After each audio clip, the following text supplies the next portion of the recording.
Olá, nós somos as alunas Fabiane e Sara, da disciplina de Processo Penal com o doutor Oséias, e vamos falar sobre os sistemas processuais penais, acusatório, inquisitivo, misto e qual é o sistema brasileiro e suas contradições. Primeiramente, a gente vai fazer uma introdução sobre o que seriam sistemas processuais e nós vamos citar um doutrinador chamado Paulo Rangel, que define o sistema processual penal como sendo o conjunto de princípios e regras constitucionais de acordo com o momento político de cada Estado, que estabelece as diretrizes a serem seguidas à aplicação do direito penal a cada caso concreto. Ou seja, o sistema processual ele é um conjunto de normas e princípios que regem o direito processual penal numa determinada região e num determinado período histórico. Nisso, nós vamos explicar agora o sistema processual penal acusatório tem origem no segundo período evolutivo do processo penal romano, quando a expansão do Império, no final do período republicano, fez necessária a criação de mecanismos mais eficientes de investigação de determinados crimes. Além disso, também podemos ver o sistema acusatório no direito grego, que se desenvolveu em virtude da participação direta do povo no exercício da acusação, ressaltando-se que vigorava o sistema da ação popular para os delitos graves e a acusação privada para os delitos de menor gravidade. Em Atenas, a acusação pública e popular realizava-se no tribunal de Heliastas, ou Hélion, assim denominado porque se reunia em praça pública sob o sol. Havia já então uma nítida separação entre as funções de acusar e julgar. Mas voltando ao direito romano, na Alta República, já era possível visualizar as características centrais de um sistema acusatório, tais como a separação das funções de acusar e julgar, a adoção do princípio, a presença do contraditório, a publicidade dos julgamentos, enfim, outras características. O sistema processual penal acusatório adquiriu suas características clássicas no reinado de Henrique II, na Inglaterra, quando foi instituído em 1166 o chamado Trial by Jury. O julgamento popular se dividia em duas etapas: a admissão da acusação e da aplicação do direito material ao caso. O representante do rei não intervinha, a não ser para manter a ordem, e o julgamento se transformava em um grande debate entre a acusação e a defesa. O Estado, então, para garantir a necessária separação de funções, cria um órgão próprio, que é o Ministério Público, com origem nos procuradores do rei da França no final do século XIV. Seria o órgão ministerial, assim, o responsável pela propositura da ação penal quando fosse pública, mantendo-se a iniciativa da ação penal privada ou dependente de representação nas mãos do particular.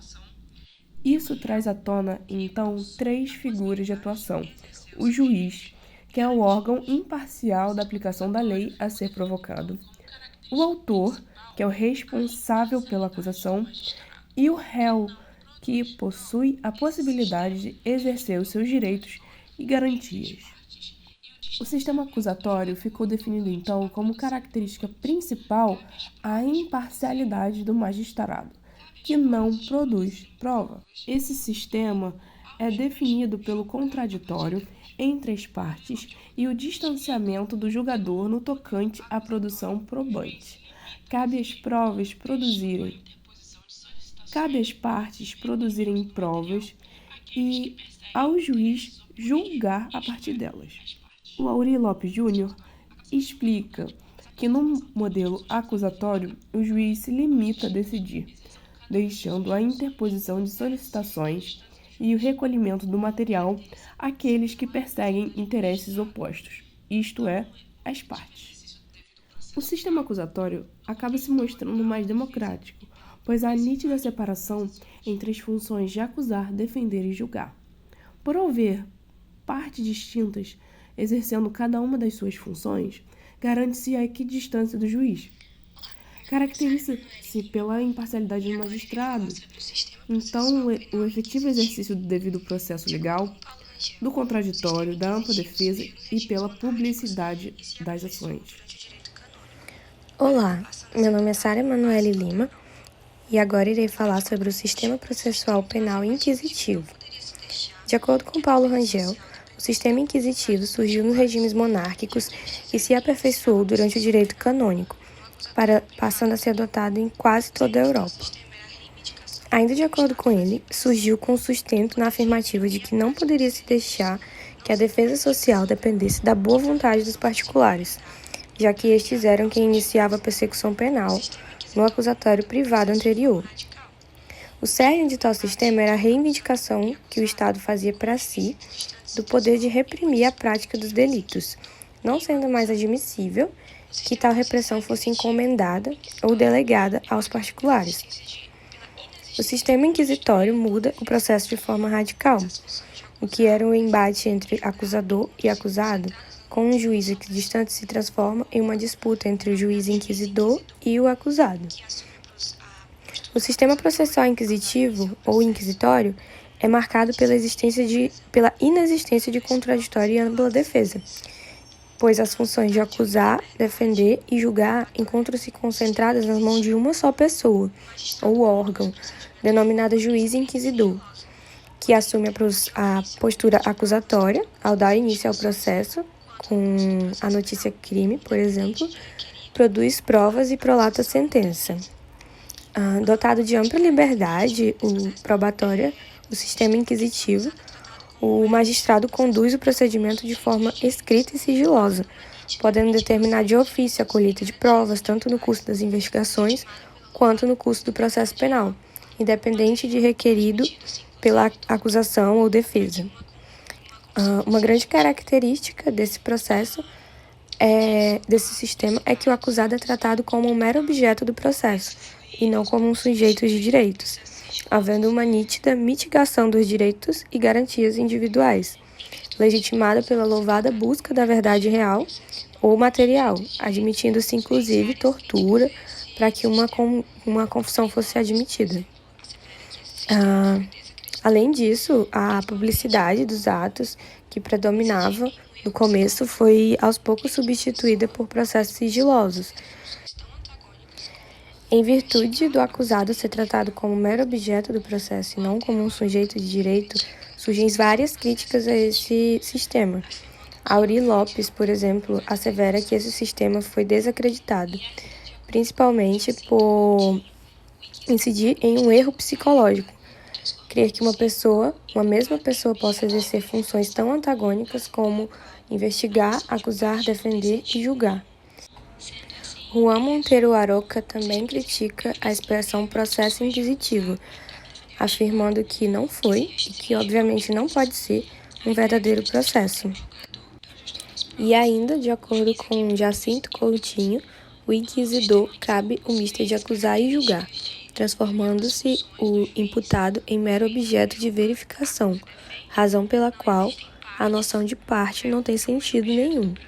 Sendo assim, em resumo, no sistema inquisitivo, é o juiz quem detém a reunião das funções de acusar, julgar e defender o investigado, que se restringe a um mero objeto do processo.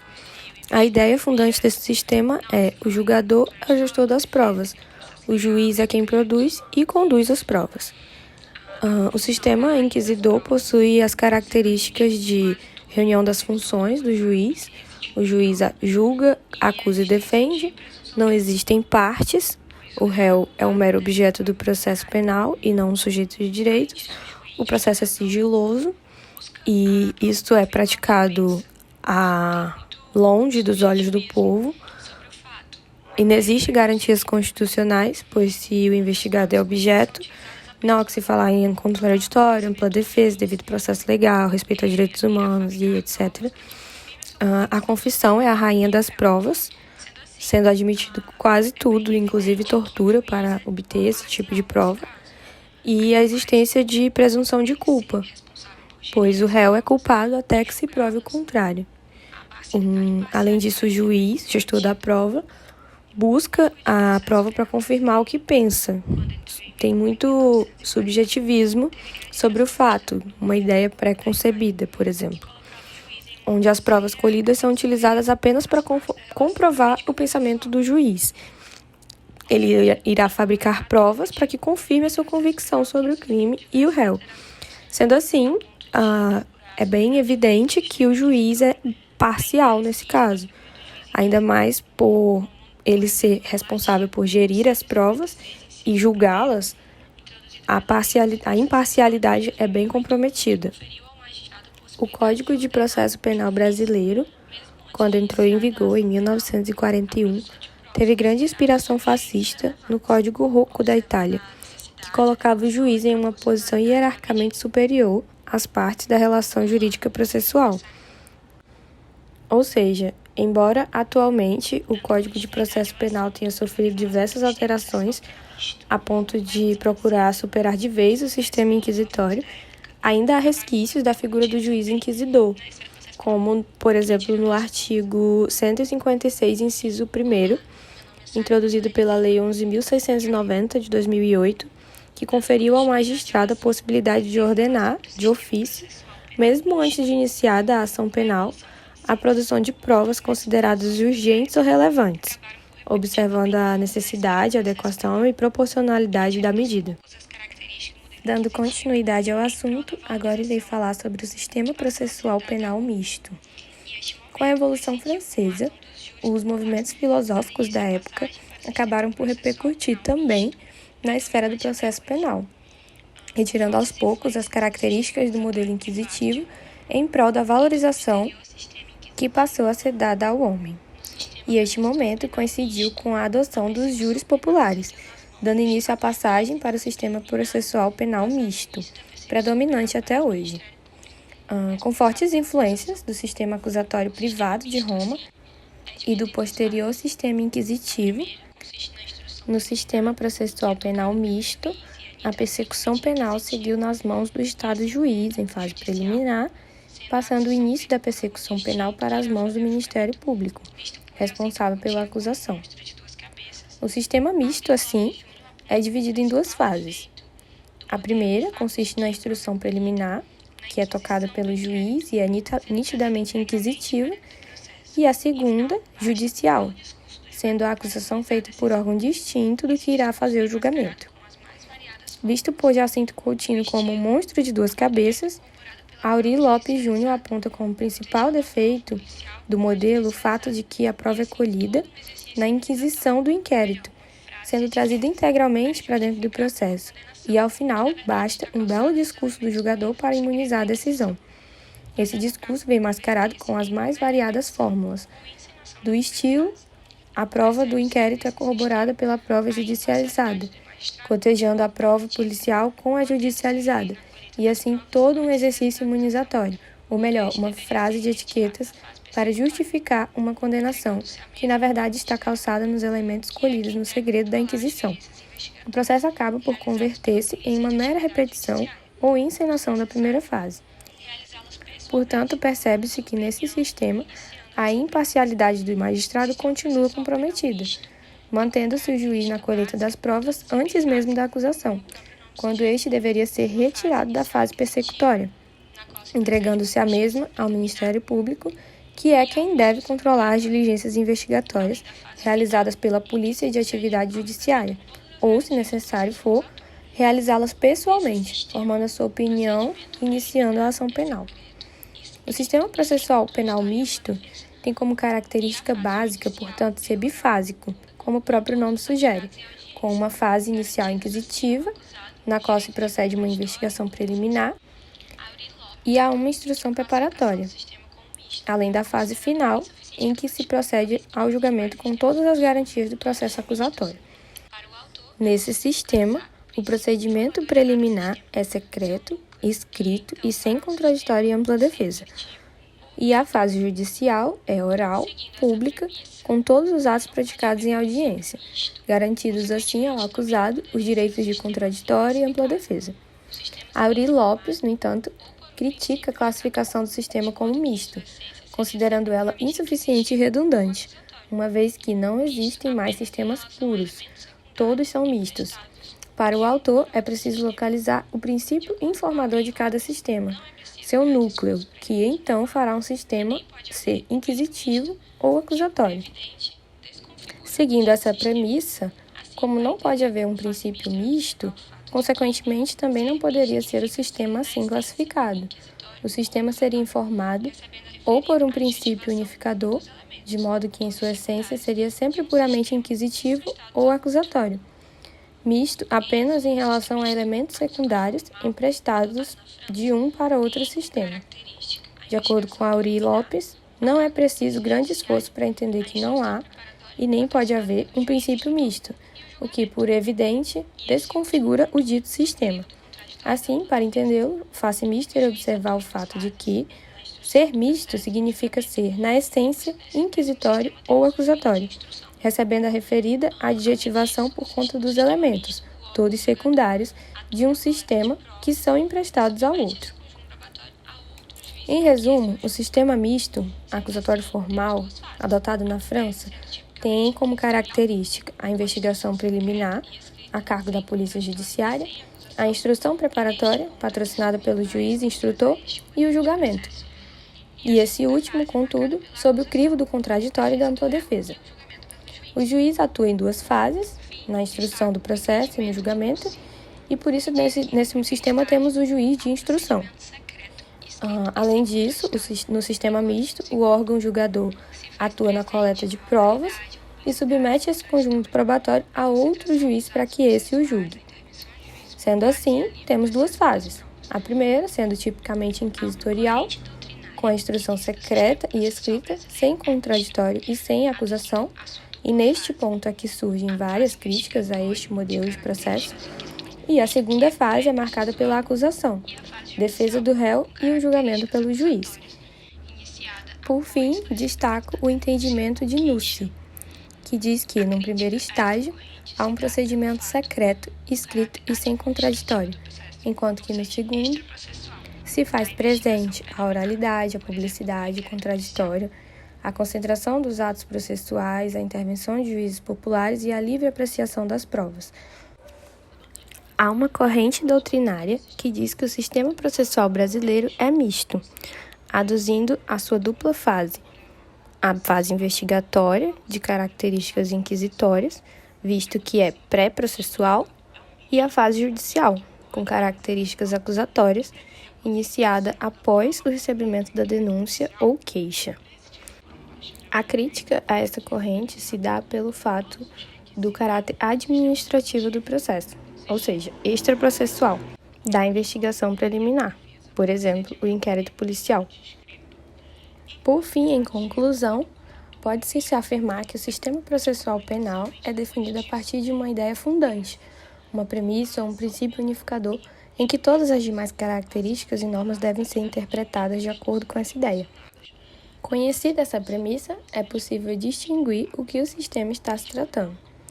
Importante também frisar que os sistemas processuais estão intimamente interligados com o modelo político de Estado.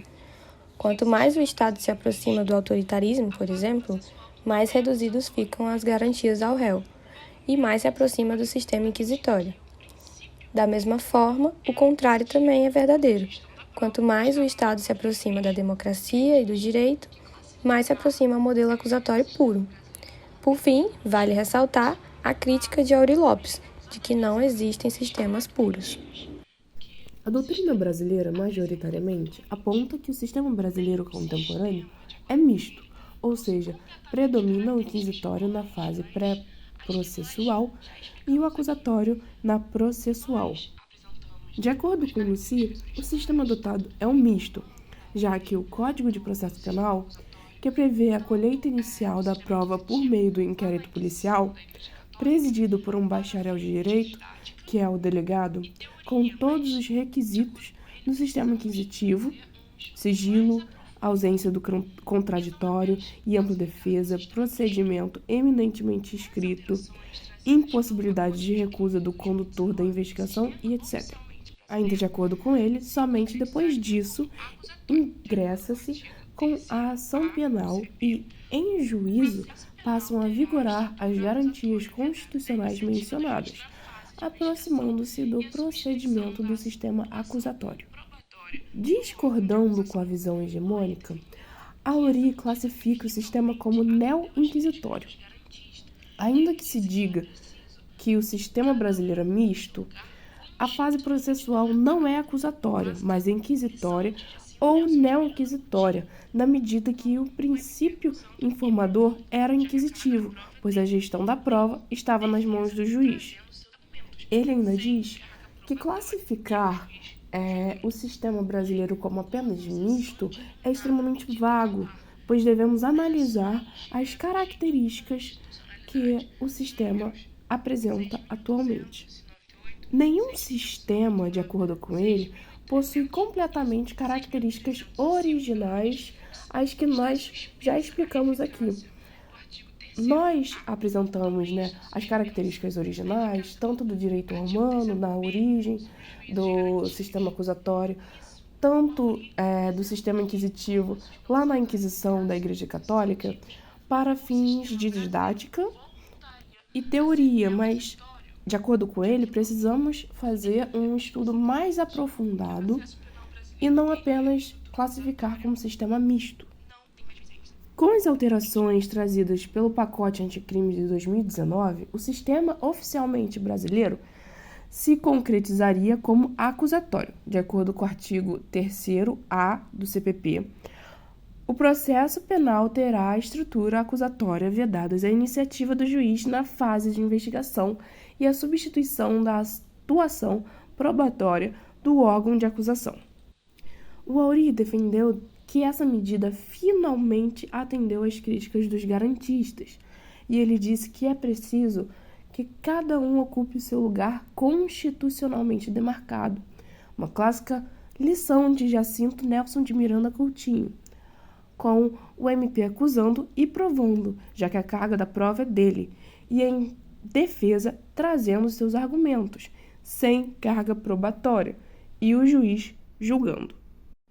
Porém, com a concessão de liminar na medida cautelar nas ações diretas de inconstitucionalidade, números 6.298, 6.299, 6.300 e 6.305 pelo ministro Fux, está suspensa a eficácia do artigo 3º-A. Também está suspensa a eficácia do artigo 3º-B sobre os juízes de garantias. Nisso, o Auri dizendo que, com a suspensão da eficácia desses artigos, o sistema brasileiro voltaria a ser neo-inquisitório, já que a norma